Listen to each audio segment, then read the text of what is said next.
introduce our esteemed panel this afternoon for the great debate, which will be talking about Zillow, Trulia, Homes.com, all the big players in the game right now. To my right, first of all, is Scott Beaudry with Universal Realty. Next to him, Ryan King from the King Realty Group, David Brownnell, Keller Williams Southwest, Dave Tina, Urban Nest Realty, and Thomas Blanchard, First Realty Group. Before we get started into the questions, we have 3 questions for the panel, and then we're going to open it up for discussion and questions from the audience. We want to briefly touch base on how your listings get to these third-party sites such as Zillow. One of the first things I want you to know, it is up and ultimately the broker's decision to syndicate their listings. So you as agents, if there's agents in the room, turn to your brokers, talk to your brokers whether they're syndicating the listings. Brokers do this in different ways. The most common is to go through a syndicator, i.e. List Hub. And what that company does is provide a dashboard to your brokers and to the brokers to allow them to pick and choose what third-party sites they want their listings to go to.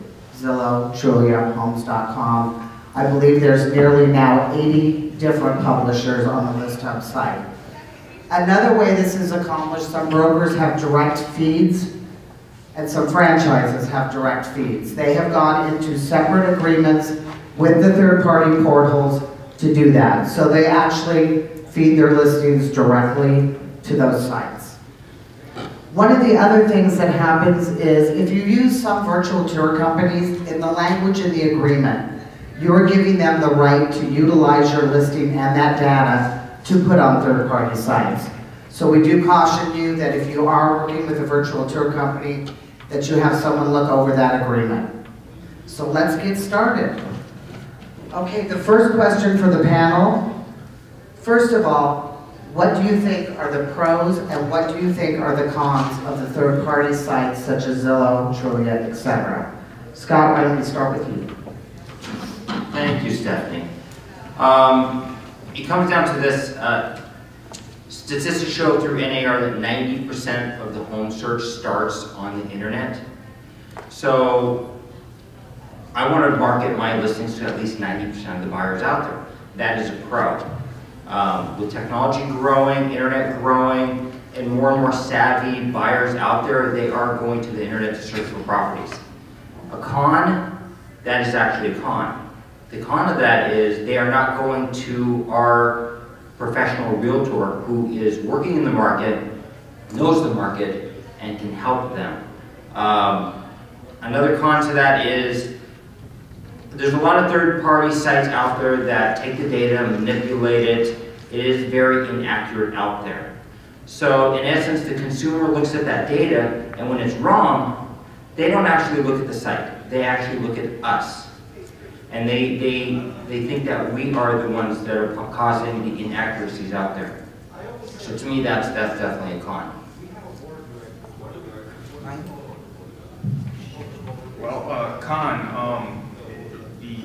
or actually, let's go to pros first. They're very inaccurate. Or well, back up again. It's an easy place for agents to go out and buy zip codes, and you're in business. You buy zip code, you start getting leads, and it's just an easy way for marketing for agents. Another pro is the theory behind it. I think where it all started is the more listings that you have, the more your listing shows up on different sites, the higher probability is that your listing is going to get seen by more eyes, and therefore the property will sell. Like Scott said, these third-party sites are extremely inaccurate. Some have sold listings up that look as available as not listed as sold, and by the time they talk to the agent, they find out the property is no longer on the market and sold over a year ago or 6 months ago. Their AVMs, which stands for Automated Valuation Model, very inaccurate. Zillow themselves have said that 86% of their listings sell within 20% of the actual sales price. So, I mean, that's a big swing. In Las Vegas, our average price property is $200,000. That's our medium home price. That means the property could be anywhere between $160,000 and $240,000.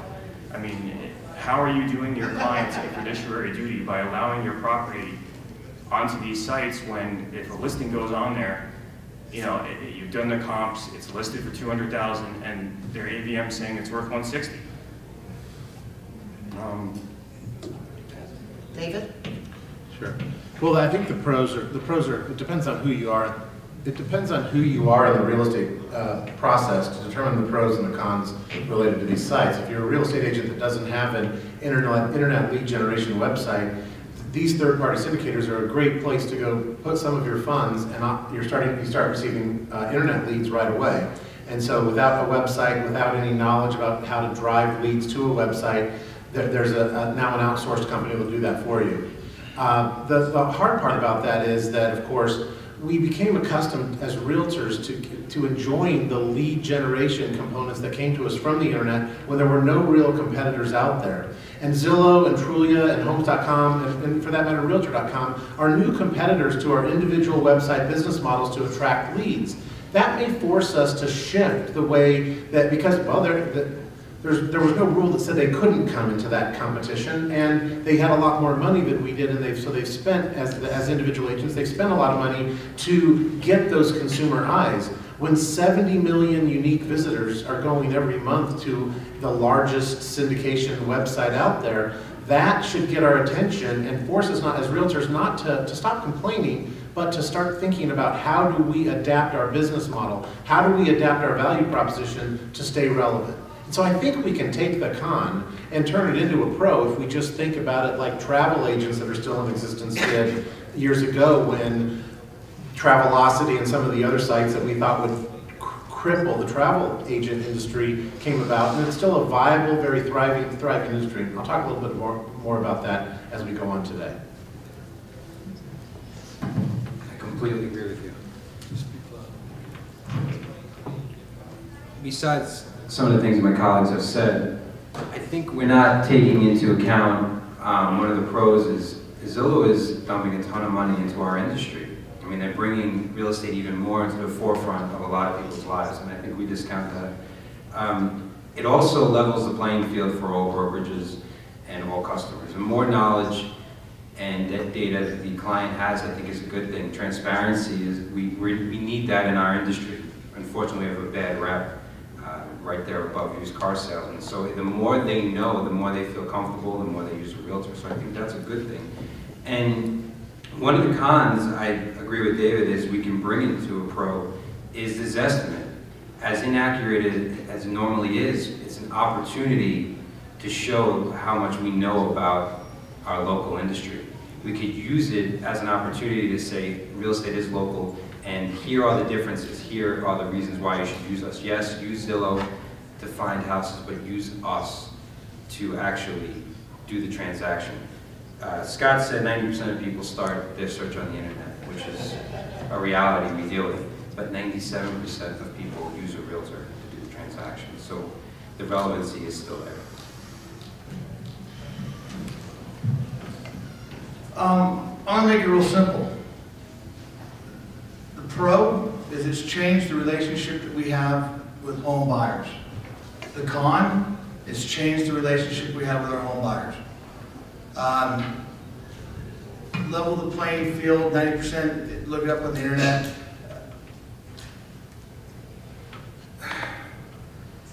We no longer have to drive these buyers around to find the house, folks. They can find the house, they can pick the house that they think they want, and you have to figure out how to be that person that they call when they want to go see that house and negotiate a contract. That's where we're basically at. I'll let you go with that. Thank you, gentlemen. Second question. What do you think the future impact, or what future impacts do you think these third-party sites could have on the real estate industry? Future thoughts. All right, so thank you, Stephanie. Future impacts, our brand. what we do best. We represent our clients. We are the leaders in our industry. We are the professionals. We are the pavement-pounding soldiers for our clients. Zillow, Trulia, Homes.com, they all put a lot of information out there. And unfortunately, more and more consumers are going to those entities, those third-party entities, for the information that we should be giving them. So we really have to educate ourselves, our members, our consumers. He's right, it's estimate. There's a pro and a con on this estimate, okay? The con is it could make us look foolish in terms of pricing, because the consumers might look at this estimate and say, well, you said my property is worth this much, and I went on Zillow, my property, they say my property is worth this much. So it makes it look bad on us. So what we have to do is we have to educate our member to be able to use that to our advantage. Why is this estimate incorrect? Why are our clients relying on an algorithm versus our pound paving knowledge in our industry? So again, what future impacts? I'm afraid if we don't make a change now, we could become, little by little, chances are irrelevant to our clients, to our consumers. So we really have to attack that and show them that we are relevant. We are the professionals in our industry. We are the authority, not an algorithm. That is the biggest threat to our industry, in my opinion. Well, I mean, this subject is not to be taken lightly. It's in fact right now the most talked about debate within our industry. There are politics involved in it. You know, a broker who has a brokerage of 20 agents might handle this completely different than a brokerage that has, 500 agents with 10% or 15% of their realtors who formed a business on Zillow or Trulia. I've thought a lot about this. I've thought years about this subject. And one thing that these sites are not regulated at all. And they're putting up just horrible, horrible information. And I mean, anybody know about Spencer Raskoff, about how anybody know his background? He's the CEO of Zillow, okay? Prior to that, he was the co-founder of Hotwire and the VP of Lodging of Expedia. I mean, this man, this brilliant man, has been going industry by industry, turning it upside down, and I'm frankly scared for our future. Maybe not for the next 2-3 years, but 5 to 10 years from now. Thanks for that segue. I think we owe a huge amount of gratitude to Spencer Raskoff. I think that he has forced us as professionals to raise our game dramatically. Because, and just like he was part of Expedia.com, he was on the board of Expedia and one of the founding members, the travel agent industry changed dramatically. And if I asked you if you knew how big what percentage of the travel agent industry is today compared to what it was in 2000, would anybody have any idea? Well, it's a $90 billion a year industry. And yes, it lost 40% of travel agents, but it lost the travel agents that were order takers. So if you're a real estate professional and you think your value to your consumer is to search for homes on the MLS and send them 6 or 8 homes that match their criteria, you may be one of the 40% that isn't here in 5 years. If you think your value is getting them in your car and driving them to the house and opening up the door with that magic key that we have, you may not be relevant in 5 years. The people in the agents of the travel agent industry that stayed intact and are thriving today are agents that did the following things. They specialized, they focused on niche products, they focused on niche demographics, and they're crushing it today. So yes, will this change our industry? Yes, it is going to get rid of a sizable an amount of realtors that don't bring value to their clients in the real estate transaction. And if that's you, then I advise you to revisit your value proposition and consider retooling it because it's time for us to wake up and accept that there's competition out there, and we have to be the professional that we are if we're going to be respected and turned to by consumers when they're searching for homes. Thank you. I think it comes down to, is your glass half empty or is it half full? We have the potential to become more, and I take this from David from previous conversations, a relationship realtor. You know, they're streamlining the other side of it, seeing the houses on the internet, getting all the information at schools and things like that. They're doing a great job with it. That's why they're relevant. So if we focus on that portion of the business, taking care of them, protecting them, negotiating, doing the things that we should be doing already, I think we can really leverage this into a win-win for everybody. Thanks. Is that your wife? You gotta apply those. How much did you pay? His brother. Impact, already done. It's changed the real estate industry for good, and it's not going back. Data is no longer what we hold as our key to why you need us. They do not need us for data. They do need us to finish the deal. They don't know how to negotiate, they don't know how to write a contract, they don't know how to get through escrow, they don't know how to get through the bumps in the road, the lending, which financial company is the right one, if the lender's doing the right thing or doing the wrong thing. We have now become the advocate of the buyer, the home buyer, in the process of finalizing that transaction. They're gonna find the house on Zillow, so be it. But now you have to put yourself in the position of being the advocate of the buyer to finish the transaction. Thank you.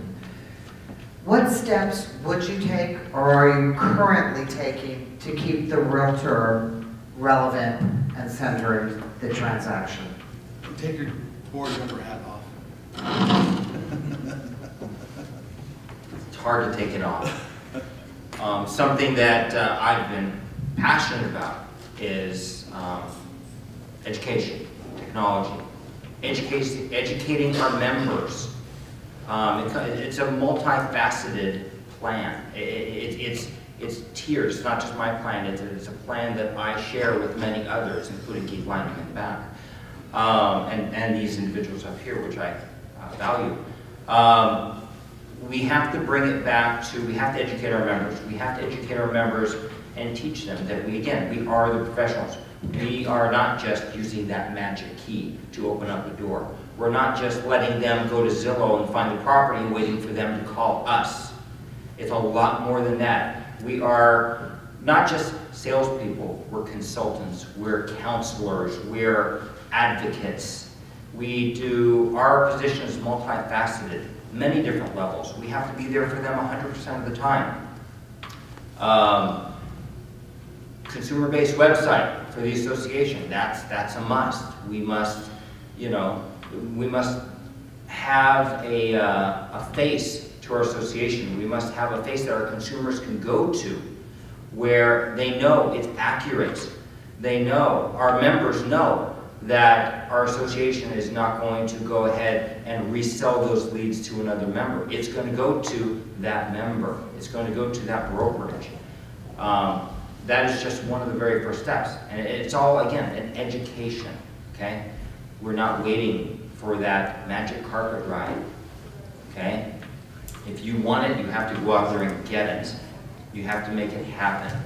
You have to educate yourselves, we have to educate our members, and in turn, we must educate our consumers. We have to know how to educate our consumers, okay? And we must do that together.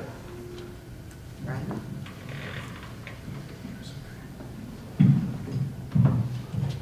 Me too.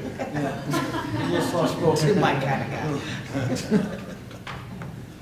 Well, what I'm about to say, I say to a specific group of people. I say with the utmost respect. I say this to my parents, my aunts, my uncles, my mentors and teachers.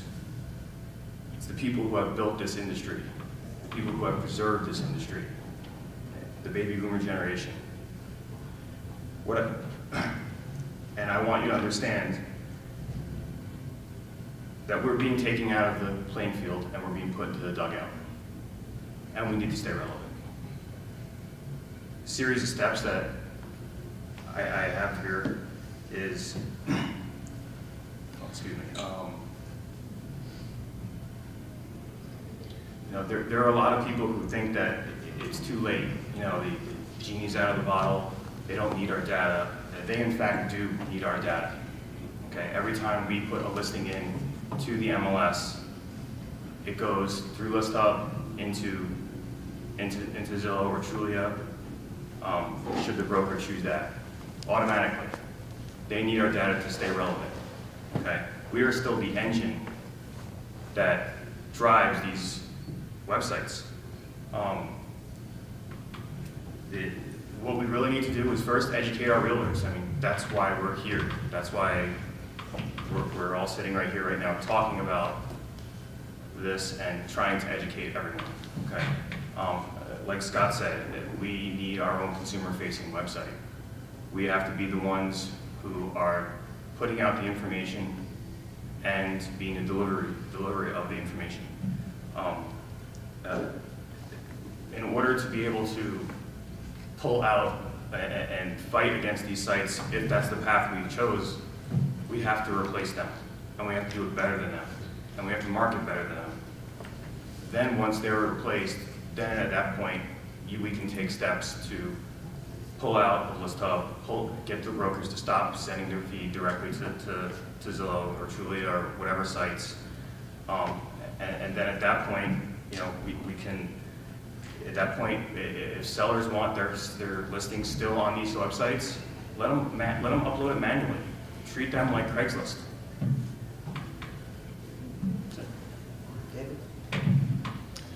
Last Friday, I was listening to a speaker at a luncheon. It was a technology forum, real estate related technology forum, and the lunch speaker made a comment. He said that that 90% of all of the data that has been produced in the world, 90% of all of it has been produced in the last 12 months. Of all the information that exists in the world today, 90% of it has been produced in the last 12 months.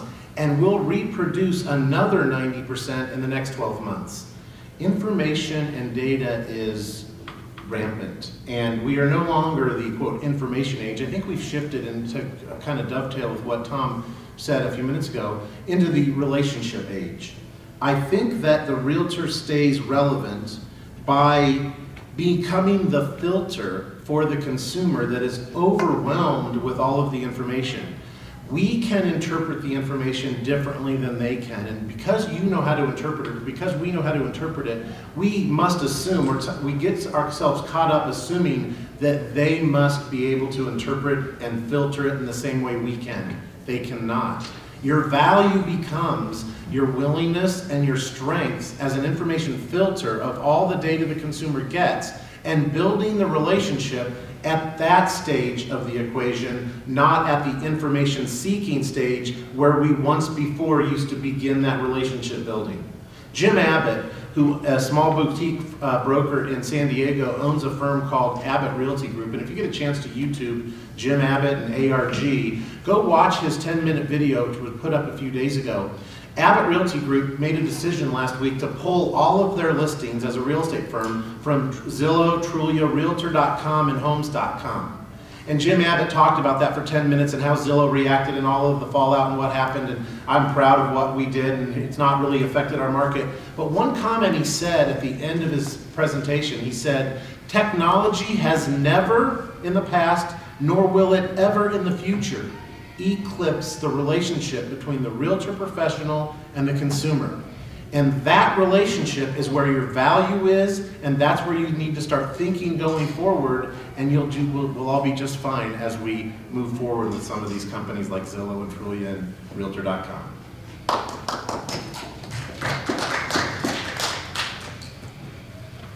As an owner of a real estate company, the last thing I want to do is be a technology company. And I think if we do this smart, we can leverage the tools in these companies. I mean, like I said before, they have tons of money and they're doing it, not from an accuracy standpoint, but from a marketing standpoint, they're doing a great job. So if we work with them, we could use it to our advantage. And I think putting the target on a Zillow or a Trulia and trying to turn off their data is not a smart idea, because you kill one monster and another monster will appear. And who knows, it may not be Zillow in the future, it may be the next thing. I mean, anyone remember MySpace? It was the end all. There could be the next Facebook. Facebook could be the next Zillow. We don't know. So I think we need to stay relevant by staying knowing what we do. Yes, we have to sleep with one eye open, but I don't think taking them on is the answer. Violins in the background, how nice. Right? Good. All right, Just for you, Tom. I know. Yeah, Tom, that's it. As we have the violins in the background, staying relevant. That's it. That helps. Some things that were said already. Zillow needs our data. They can't compete fully in the market that they're in without having the accurate data, which is, quite frankly, our bargaining chip. Imagine the ability to bargain with Zillow and be able to make sure that the people that do list the properties, it's their face up there, not someone that they sold it to. Imagine being able to negotiate with the devil, so to speak, right now, violence, going to Georgia, but look, we have the ability right now, before we lose it, to get probably everything that we would need, that you would want as an agent, that would make it fair to the person who does the work and produces the product, which is that listing on Zillow, and not lose it to Zillow and them selling it to some guy who bought a zip code. That's the best of the world. The worst of the world is that they find a way to be able to get it without us and can go around us, and we no longer have any kind of bargaining chip, and we end up getting what we get. And I really don't like getting what I can just get. I'd rather be at the table, because if you're not at the table, you're being... You're on the menu. Yeah, on the menu. Thank you. So, that's it. Thank you all. Thank you for staying on point with each of the questions. And I can tell by all of your responses you're quite passionate about the subject. Before we take a few questions, is there anybody on the panel who would like to kind of give a closing statement, something they wish they would have said they didn't say, or have thought about since the questions were asked? No? Right. Jump in. Go ahead, Ryan. This is your chance. I have a question for the three of you gentlemen. You both have said that, you know, it seems like we should work with these websites and give them a fee. But prior to that, you had said that one way we stay relevant is by playing on their inaccuracies. The fact that they're inaccurate is what makes us more relevant, and we can educate our students. Well, what do you guys think will happen once we give them a direct feed? They will then be accurate. Where's our, then what? Well, I'll be nice. I'll still be nice. I mean, I think accuracy, I think the data should be accurate. I think that the data that makes it out into the internet related to real estate, being accurate is way more in our interests than trying to keep that as a crowbar to hit him in the knee with. I mean, they should have accurate data. Getting in relationship with them, I think, we haven't talked about this today, but I think, read Sun Tzu, The Art of War, as Gordon Gekko says, when your enemy is strong, get close to him. And so I think our best strategy may be to get closer to them and put rules and boundaries in place as to what they can and can't do, so that we don't find ourselves in the place that some of us are worried that we may be in 5 years if we don't get control of them. So that's my little Wall Street. And who's to say if it's not Zillow, it's not a franchise real estate company and has 1 or 2 franchises in the future of real estate? It could be the same. you want to call it an enemy, monster, someone we can leverage, you could just change the name and it's somebody else. Company or sites like this make it fair, believe it or not, for everyone if we hold them accountable. So it's not like we're saying, come on in and we're just giving up the fight. Potentially, and this is just potentially, we can work with them and say, you know, you've done a good job of what you were set out to do. Now let's make it better for everyone. And it doesn't have to be a picked winner. I mean, you know that someone else will see an opportunity and it could be the next Zillow, we don't know. So I understand what you're saying, and we're using that accuracy and this estimate and everything to combat them now, but we're looking at it to keep us relevant. You know, we talked about this in the past, we cannot become the Blockbuster to the Netflix. We have to make sure that we're working with them. And on that top, let me finish with this thought. Right on the top. They wait for you. I got a great thought and I hear Maharaj. Should I get a symbol? We arranged it just so you Just to make it difficult for me, I appreciate that. Yeah, thanks. Thumbs up. Look, no one likes having to go to a listing appointment after some guy has, or some person, a realtor, has just told them that their $150,000 house is worth $200,000, and that's the number that they have in their head, and you're going to go give a listing presentation. That's essentially what we have right now with Zestimates and Zillow. Now, to make them more accurate, where they know their $150,000 house is worth a $150,000 house, and you're going to go take a listing presentation, I'll take that any day. Because I'll beat you in my knowledge of relationship building instead of having to have to try to beat you on, you know, it's overpriced, da da da. I hated that as a real estate agent. That's why I did REOs.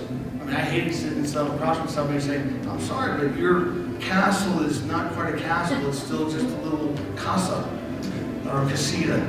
So having accurate information to Zillow will be a good thing, and I think it will help us all as long as we are able to help build the parameters of what is accurate data and is what really a synergistic partner with realtors.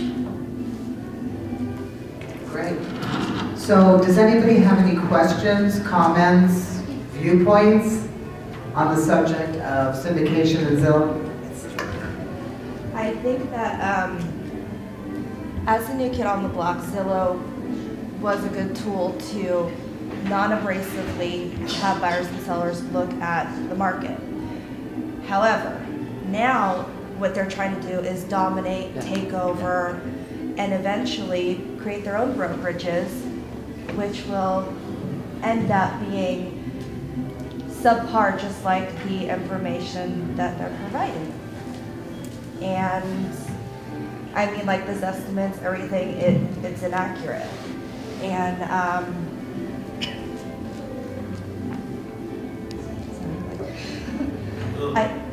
I just think that in order for us to work with them, like you guys are saying, I just think the quality is not going to be there. Let me Could you reiterate, Tom, a couple of things that she pointed out, because I don't know if people in the back are here. The worry of having Zillow become a real estate company and compete directly with us. Some have already tried. Redfin, horrible. Okay? Zillow is a technology firm. That's what they know best. Can you imagine trying to start a company nationwide immediately overnight and not have any foot soldiers? Who's to take the listings? Okay, they need listings. They need you to be there to go get the photos, get the listings, get the listing contract. They need us. They're not going to be able to replace us overnight or even in the next 20 years. Hopefully I'll be dead by the time Zillow, does that or figures that out. But they can't replace us in that opening the doors to the people that want to put their houses on the market. Look, auction.com can't even do it and they're trying. So it's not gonna happen. Buying a home is dramatically different than buying a movie. Even choosing where to go on vacation and having somebody help put the details together. Buying a home is the most significant, with this cliche, the most significant financial decision most people make in their lives. And I don't think that's something that can happen online. There was talk back in the late 1990s when the internet was rearing its head, and there were these companies that wanted to put together these portals, and the consumer would be able to go look at a home online and buy a home online, and they just drive into town to get the keys. And that's just proven again and again to not be true. I mean, this is not a new phenomenon. This is a 15 to 20 year phenomenon that we've been facing as a result of the expanse of the internet. And yet, to reiterate a point made earlier, the real estate professional is involved in 95 to 97% of all real estate transactions that happen in the United States involve a real estate professional. The internet has not made any headway, not some, just some, hasn't made any headway on the value of a real estate professional to the real estate transaction. Zillow is a media company. They sell advertisements, very different than a virtual office website like Redfin, which is a real estate brokerage. Zillow's making plenty of money, or they're doing just fine selling us zip codes and making the revenue that comes from selling leads. I think that'll be just fine for them for a long time. You know, I somewhat agree with you gentlemen, with all due respect. I think that's a little short-sighted. I don't know what Zillow is capable of. Okay, Zillow right now is an advertising company. Yes, they do sell zip codes, they sell ad space, that's what they do. But they are powerful and strong and rich enough and have a master plan that I don't necessarily know what it is. Or would they become a broker in our market? Would they franchise? Could they have Zillow Home Services in your neighborhood when you go outside your community gates? It's possible. I'm not going to say, no, they are not. I want to be ready for that just in case that happens. I need to make movements now. I need to look 1, 2, 5, 10, 15 years down the road. Because this Zillow thing and these third-party aggregators, these third-party sites, hit us blindsided. They blindsided us. They blindsided Realtor.com. Okay? When Realtor.com was marketing, what was that website? HouseLogic. HouseLogic. They're marketing HouseLogic.com, not really marketing their site. Okay? Because Zillow came on so fast, Realtor.com lost relevance. It went from number 1 to number 3 in a heartbeat. Okay? I don't want that to happen to our industry. I'm not saying it's going to. I want to leave that option open. I want to be ready for it. I want to look down the road and say, this is what we need to do now to guard against that 10 years down the road. Because I want to stay relevant. We are relevant now. We need to be relevant then. We need to make changes now so that doesn't happen in the future. I agree with Scott. I mean, the whole thing is not now, it's what's going to happen, because I, unlike Tom, will still be here in 20 years. And Coming in the drum for that one. you know, I think I'm the youngest guy at this table here, and you know, like I said earlier, I want to be able to still have what you gentlemen have preserved for my generation. I mean, yes, they may have tried it, you know, back in the late 90s, but I mean, we can all agree technology is a lot more advanced now than it was in the late 90s. I mean, just look at your cell phone, compare that from today until from 1998. Did they have cell phones? Or they had beepers? So that's my point. I'm only 36, so be careful. Well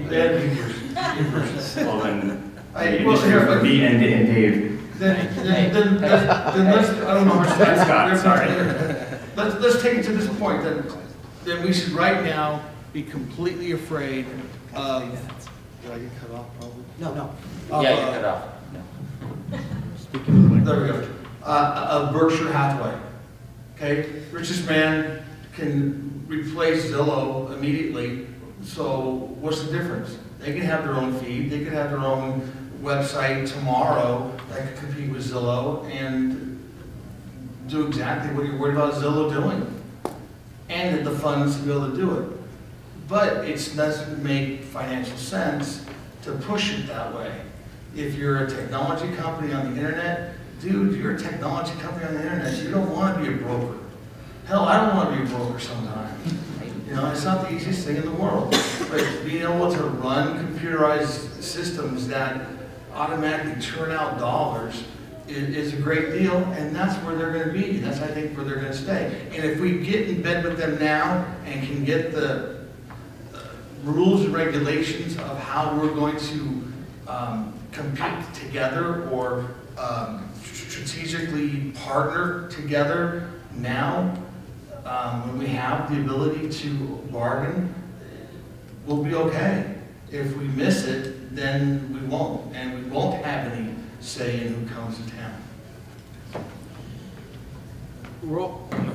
It's getting close, guys. Maybe so. Okay. We're also not taking into account the accuracy and not just that, the accountability. They're playing by a different set of rules, and regardless of who it is, again, because I don't want to single out just Zillow, if and when we actually do talk to or negotiate or partner with somebody, we can bring to the table saying, these are the things, you got to adhere to a code of ethics. You have to play by a different set of rules that we approve.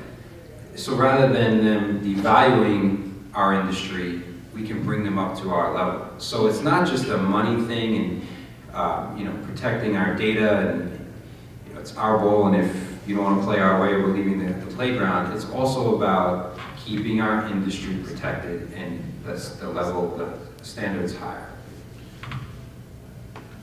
We have a couple of questions. Are you guys okay staying for a little bit over the session time? All right, beautiful. Go ahead. I definitely agree with you with getting there together. That's a great concept. And also rapport will never be replaced. People come to work for you because they like you. People come to work for you because they like you. That's not going to go away. And that's the same thing as you're saying, David, with working with clients. Rapport is always going to be rapport. Technology can't replace that. I really like your idea, Ryan, about maybe competing with them and revamping our realtor site to provide the same type of service that those sites do. It really makes a lot of sense to me. For free. Right. But ultimately, I do like the idea of getting there together. I really do. I don't think they're going anywhere. Who's supposed to sit down at the table with these guys? You guys keep saying, let's negotiate, let's partner, let's leverage this relationship. Who's doing that? And when is that going to be? This is just our opinion as... I think that's everybody's opinion, but if nobody does it, and every time you blink, their database grows by 10%, 20%. Here's what's happened to me. I've turned my back on Zillow. I do my own business, don't feel I need it. I go out of town, I want to see what a house is worth on the street I'm driving down. I go on Zillow, I'm just like anybody else, right? So I realize now it's something that's relevant, it's going to happen. So I go, well, I'll do a profile. So I do a profile. Well, I need some reviews. I send it out to my contacts. For them to review my service, they have to get a profile. It says, what did he do for you? Did he sell your house? Sure. What address? They are building an enormous database of information. Now, you're going to have buyer information and seller information. You're telling me you're not afraid that they're just going to never try to plug these people together around us? It's possible. So I think we have to say, that's one thing to say, yeah, let's work together. But if they do turn out to be a monster, they could hurt this business. So to answer your question, we have been meeting with the leadership of the association has been meeting with the big syndicators now for on and off for a couple of years in discussing these very issues. Our first phase of a solution is coming to the forefront in early November. There's a required course for all brokers in the association to take on about syndication or about advertising. Syndication is just really another, advertising is another, it's a trendy word for advertising. There's a syndication course that'll start in November. It'll be taught at least monthly. It's required for all brokers to take the class, so the slots are primarily reserved for brokers. But a few days before each class session, if there are open spaces, they'll be opened up for agents, for non-broker members or individuals that want to come and sit in on that class. It'll be a 2.5 to 3 hour course just predominantly on the topic of syndication, the risks, the rewards, the what happens if I go this way, what happens if I go that way as a broker or in my decision making, and kind of will help frame some of that information for a community that lacks information on this very significant topic, so that we all can make better decisions as we move forward in the years ahead. So that be watching for that. The class is called Wise Advertise, and it will be, we think our first class will be in November. Was there another question in the back that we missed? Yes, sir. I just got a comment or two. One is, I don't believe that if you go down the road of pulling your listings and your data away from a Zillow, a Trulia, you're working in the interest of your client. That's a problem. That's not the right viewpoint to be holding as a real estate professional. Two, you have to be engaging with the client as the industry. You're no longer the gatekeepers of information. You are now the gatekeepers of the skill in the transaction. You're going to bring your hundreds of transactions of expertise, and that's what you're selling your client. You're not selling them, oh, I know about these 5 houses that nobody else does. That's what you need to be engaging in with your clientele, in my opinion. I agree. I agree. Okay. Yeah, well, let me say something this real quick. I completely agree with you. And that is the quandary that we're at. We've got a duty, fiduciary duty to our client to market their property the very, very best we can to every single resource we can. But then we reach the problem of, well, we do that and our data gets misused and manipulated and becomes wrong. So again, where do we go? Do we work with them? Do we not work with them? That's the huge question out there. There's so many associations out there that have actually pulled their data from these big third-party sites. And there's actually one about 4 years ago that did, one of the very first big brokerages that did so. And I know firsthand knowledge that they are actually going back and rethinking that idea. Well, did we do the right thing? That's the big question. So yeah, I mean, we're right in the middle. Do we work with them? We kind of have to. For our clients' sake. We want the sale. We want the sale. We want to net our clients the most money we can possibly net them. That's where education comes in. Okay? Possibly they're going to get that Zestimate or an AVM from somewhere else, and it's going to be low. Well, that's our knowledge is going to come in to educate those clients, those customers, those sellers, those buyers. So again, we're stuck in the middle. But I wholeheartedly agree with you. Yeah, and it always will fall back to, as you said, the improvement in Realtor.com. I mean, if you're giving the best information to the clients, that's where they'll go. That's how Zillow got going, was they were one of the first ones to give you, here's the value of your house. And that's what people began to go look for and find. And you know what? Realtor.com didn't want to do that. That's not who they wanted to be. And now the consumer has made a choice. They've created a brand. Now how do you deal with that? Now Realtor.com is actually coming back. They fell asleep at the wheel. Now they're coming back, trying to come back strong. Is it too late? I don't know. Have they made some gain? Yes, they have. Let's hope they can make enough gain to bring our relevancy back to our consumers. But again, we have to get out there. We are relevant. We are the professionals, so we have to educate, educate, educate. One more question, real quick. Brian's comment about the founders of Roscoff and Rich Barton. Let's be honest, there's no more travel agencies. If you drive around, you don't see any, right? Remember years ago, you'd see a lot. At least I don't see any, you know. So my concern is, like David said, if it was to happen and it thins the herd by 40%, that might be a good thing. Because there are a lot of agents that don't do any deals. But how does that affect, David, MLS and NAR and dues? And, I mean, NAR is a union, let's be honest. That's really what they are. I mean, we pay dues. They're, and they're the biggest union in the country. If they have half the membership, how does that affect? Let's be honest, how does that affect moving forward if they don't have money coming in? If membership goes down and they don't raise dues, they'll make less money. That's what I'm certain of. Hey, we could talk about the pros and cons of that all day. I mean, maybe they're more efficient and... Or we're a different association, and NAR is no longer there. Okay, well, thank you everybody for attending the great debate, and I want to thank our esteemed panel for taking their time this afternoon for some good information. Thank you.